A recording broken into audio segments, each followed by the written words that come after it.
നല്ല ഹെൽത്തി ആയിട്ടുള്ള ഒരു റെസിപ്പി ആയിട്ടാണ് കേട്ടോ വന്നിട്ടുള്ളത്. നമുക്കിത് ബ്രേക്ക്ഫാസ്റ്റ് ആയിട്ടും ഡിന്നറായിട്ടും ഒക്കെ കഴിക്കാം. ചപ്പാത്തി കഴിച്ച് മടക്കുന്ന സമയത്ത് ഒന്ന് ട്രൈ ചെയ്ത് നോക്കിക്കോളി, അടിപൊളിയാണ്. അപ്പോൾ ഇതെങ്ങനെ ചെയ്ത് നോക്കാം. അപ്പോൾ ഇത് ഉണ്ടാക്കാനായിട്ട് ആദ്യം തന്നെ നമുക്ക് വേണ്ടത് ഗോതമ്പ് പൊടിയാണ്. ഞാനിവിടെ 1 കപ്പ് ഗോതമ്പ് പൊടി എടുത്തിട്ടുണ്ട്. അതിലേക്ക് നമുക്ക് ആവശ്യത്തിന് ഉപ്പ് ചേർത്ത് കൊടുക്കുക. ഏകദേശം 1/2 ടീസ്പൂൺ ഉപ്പ് ചേർത്തിട്ടുണ്ട്. എന്നിട്ട് നന്നായിട്ട് മിക്സ് ചെയ്തെടുക്കുക. നിങ്ങൾക്ക് വേണമെങ്കിൽ ഇതിൽ കുറച്ച് വെളിച്ചെണ്ണ ചേർത്ത് കൊടുക്കുക. ഞാൻ ചേർത്തിട്ടില്ല. പിന്നെ നമ്മൾ ഇത് സാധാരണ ചപ്പാത്തി കുഴക്കണ പോലെ തന്നെ കുറച്ചായിട്ട് വെള്ളം ഒഴിച്ചിട്ട് നല്ല സോഫ്റ്റ് ആവുന്നത് വരെ ഒന്ന് കുഴച്ചെടുക്കുക. അപ്പോൾ നന്നായിട്ട് നമ്മളിത് കുറച്ചും കൂടെ വെള്ളം ഒഴിച്ച് നന്നായിട്ടൊന്ന് കുഴച്ചെടുക്കുന്നുണ്ട്. അപ്പോൾ ഇത് ഇവിടെ കുഴച്ച് റെഡി ആയിട്ടുണ്ട്, നല്ല സോഫ്റ്റ് ആയിട്ടുണ്ട്. ഇനി ഇതിൻ്റെ മേലെയായിട്ട് ഞാൻ കുറച്ച് വെളിച്ചെണ്ണ ആക്കി കൊടുക്കുന്നത്. നേരത്തെ നമ്മൾ ചേർത്തിട്ടുണ്ടായിരുന്നില്ല. അപ്പോൾ ഇപ്പോൾ നമ്മൾ മൊത്തമായിട്ടൊന്ന് വെളിച്ചെണ്ണ ഒന്ന് സ്പ്രെഡ് ചെയ്ത് കൊടുക്കുകയാണ്. ഇത് നിങ്ങൾ ഇനി ഇതിനുള്ളൊരു ഫില്ലിംഗ് ഉണ്ടാക്കണം കേട്ടോ. അപ്പോൾ അത്രയും നേരം ഇത് റെസ്റ്റ് ചെയ്യാൻ വെക്കുകയാണെങ്കിൽ കുറച്ചുകൂടെ സോഫ്റ്റ് ആയിട്ട് കിട്ടും. അപ്പോൾ അതവിടെ മാറ്റി വെക്കാം. ഇനി നമുക്ക് മിക്സിയുടെ ഒരു ജാർ എടുക്കുക. എന്നിട്ട് അതിനകത്തോട്ട് നമ്മൾ 1/2 കപ്പ് ഗ്രീൻ പീസ് വേവിച്ചതാണ് കേട്ടോ എടുത്തിട്ടുള്ളത്. നന്നായിട്ട് നമ്മൾ കുക്കറിലിട്ട് വേവിച്ചെടുക്കുക. വേവിക്കുന്ന സമയത്ത് ഉപ്പ് മാത്രം ചേർത്താൽ മതി. ഇനി ഇതിലേക്ക് ഒരു കുഞ്ഞു കഷ്ണം ഇഞ്ചി ചേർത്തിട്ടുണ്ട്. പിന്നെ എരിവ് വേണമെന്നുള്ളവർക്ക് പച്ചമുളകും കൂടെ ചേർത്ത് കൊടുക്കുക. എന്നിട്ട് ഇത് ഇതുപോലെ ഒന്ന് അടിച്ചെടുക്കുക. ഒരുപാട് അരയേണ്ട ആവശ്യമില്ല, ഒന്ന് ചതഞ്ഞ് കിട്ടിയാൽ മതി. ഇതവിടെ മാറ്റി വെക്കാം. ഇനി ഞാനിവിടെ ഒരു പാൻ എടുത്തിട്ടുണ്ട്. അതിനകത്തോട്ട് നമുക്ക് കുറച്ച് വെളിച്ചെണ്ണ ഒഴിച്ച് കൊടുക്കുക. ഏകദേശം ഒരു 1/2 ടീസ്പൂൺ അത്ര മതി. എന്നിട്ട് നമ്മൾ അതിലേക്ക് ഒരു 1/2 ടീസ്പൂൺ ജീരകം ചേർത്തിട്ടുണ്ട്. ചെറിയ ജീരകമാണ് കേട്ടോ. അതൊന്ന് വറുത്തെടുക്കുക. അത് നന്നായിട്ടൊന്ന് മുരിഞ്ഞൊന്ന് വരുന്ന സമയത്ത് നമുക്കിതിനകത്തോട്ട് ഒരു 1/2 ടീസ്പൂൺ മുളക് പൊടിയും അതുപോലെ തന്നെ ഒരു 1/2 ടീസ്പൂൺ ചെറിയ ജീരകം പൊടിച്ചതും 1/2 ടീസ്പൂൺ ഗരം മസാലയും ചേർത്തിട്ടൊന്ന് മിക്സ് ചെയ്തെടുക്കുക. ഫ്ലെയിം കുറച്ചിട്ട് വേണ്ട ചെയ്യാൻ, കരിഞ്ഞു പോരുത്. ഇനി ഇതിലേക്ക് നമുക്ക് പെട്ടെന്ന് തന്നെ ഗ്രീൻ പീസ് അരച്ചത് ചേർത്ത് കൊടുക്കുക. എന്നിട്ട് നമുക്ക് നന്നായിട്ടൊന്ന് മിക്സ് ചെയ്തെടുക്കുക.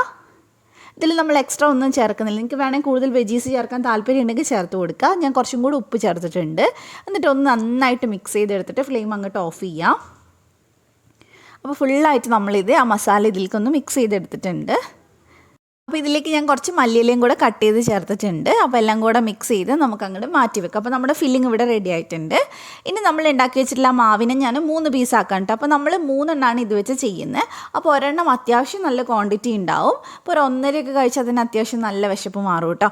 അപ്പോൾ ഇനി നമുക്ക് ഇതൊന്ന് പരത്തിയെടുക്കണം. അപ്പോൾ അതിലൊരെണ്ണം ഞാനൊന്ന് പരത്തിയെടുക്കുന്നുണ്ട്. അപ്പോൾ ഇത് ഒരുപാട് വട്ടത്തിൽ പരത്തേണ്ട ആവശ്യമില്ല, ചെറുതായിട്ടൊന്ന് പരത്തിയെടുക്കുക. അതുപോലെ തന്നെ ഒരുപാട് തിന്നാക്കി പരത്തുകയും ചെയ്യരുത്, കാരണം നമുക്ക് ഉള്ളിൽ ആ ഒരു മസാല വെച്ച് കൊടുക്കാനുള്ളതാണ്. അപ്പോൾ തിന്നായിട്ട് ചെയ്ത് കഴിഞ്ഞാൽ നമുക്ക് മസാല പെട്ടെന്ന് പുറത്തേക്ക് പോവും. അപ്പോൾ ഈ ഒരു വലിപ്പം മതി, അത്യാവശ്യം നല്ല കട്ടിയുമായിട്ടുണ്ട്. ഇനി നമുക്കിതിൻ്റെ നടുക്കായിട്ട് ഫില്ലിങ്സ് വെച്ച് കൊടുക്കുക. അപ്പം നമ്മൾ ഉണ്ടാക്കിയ ആ ഒരു മസാല ഉണ്ടല്ലോ, അതിനെ 3 ആയിട്ട് മാറ്റുക. എന്നിട്ട് അതിലൊരു പോർഷൻ വെച്ചാൽ മതി. എന്നിട്ട് 4 സൈഡിൽ നമുക്ക് ഇതേപോലെ ഒന്ന് മടക്കി കൊടുക്കുക. അപ്പോൾ കറക്റ്റ് ആ മസാല അതിൻ്റെ ഉള്ളിലങ്ങ് ഇരുന്നോളും. ഇനി നമുക്കിതിനെ വീണ്ടും ഒന്ന് പരത്തിയെടുക്കണം. അപ്പോൾ കുറച്ച് പൊടി ഇട്ടിട്ട് നമുക്കൊന്ന് പരത്തിയെടുക്കാം. മസാല ഉള്ള സൈഡ് ഇങ്ങനെ അടിയിലാക്കിയിട്ട് ഈ മടക്കിയ ഭാഗം നമ്മൾ ആദ്യം ഒന്ന് പരത്തി കൊടുക്കുകയാണ്, കുറച്ചുകൂടി ഈസി ആയിരിക്കും. അപ്പോൾ 2 സൈഡും ഒന്ന് പരത്തി കൊടുക്കുക. ചെറുതായിട്ട് മസാല പുറത്ത് കാണുന്നുണ്ടെങ്കിലും കുഴപ്പമൊന്നുമില്ല. ഇനി നമ്മളിത് ചുട്ടെടുക്കാൻ പോവാണ്. അപ്പോൾ ഞാനിവിടെ ഒരു തവ വെച്ചിട്ടുണ്ട്. അതിലേക്ക് കുറച്ച് വെളിച്ചെണ്ണ ആക്കിയിട്ടുണ്ട്. നെയ്യാണെങ്കിൽ കുറച്ചുകൂടി ടേസ്റ്റ് ആയിരിക്കും. ഇഷ്ടമാണെങ്കിൽ നെയ്യ് വെച്ച് ചെയ്താൽ മതി.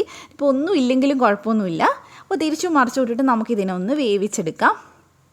ഇതിൻ്റെ കൂടെ നമുക്ക് ടൊമാറ്റോ സോസിൻ്റെ കൂടെ സെർവ് ചെയ്യാം കേട്ടോ. അതുപോലെ തന്നെ ഒന്നും ഇല്ലാണ്ട് നമുക്ക് സെർവ് ചെയ്യാം. പക്ഷെ ഞാൻ ഇത് ദാൽ ഫ്രൈൻ്റെ കൂടെയാണ് കേട്ടോ ഉണ്ടാക്കിയിട്ടുണ്ടായിരുന്നത്. നല്ല കോമ്പിനേഷനായിരുന്നു. അപ്പോൾ അത് ഇഷ്ടമുള്ളവരാണെങ്കിൽ അതിൻ്റെ കൂടെ സെർവ് ചെയ്യാം. അപ്പോൾ ഇത് ഇവിടെ റെഡി ആയിട്ടുണ്ട്. നല്ല ടേസ്റ്റി ആയിട്ടുള്ള ഒരു റെസിപ്പിയാണ്. ഉണ്ടാക്കി നോക്കുക, എന്നിട്ട് ഫീഡ്ബാക്ക് അറിയിക്കുക. അപ്പോൾ റെസിപ്പി ഇഷ്ടമായിട്ടുണ്ടെങ്കിൽ വീഡിയോ ലൈക്ക് ചെയ്യുക, ഒന്ന് ഫ്രണ്ട്സിന് ഷെയർ ചെയ്ത് കൊടുക്കുക. മറ്റൊരു വീഡിയോ കാണാം. താങ്ക്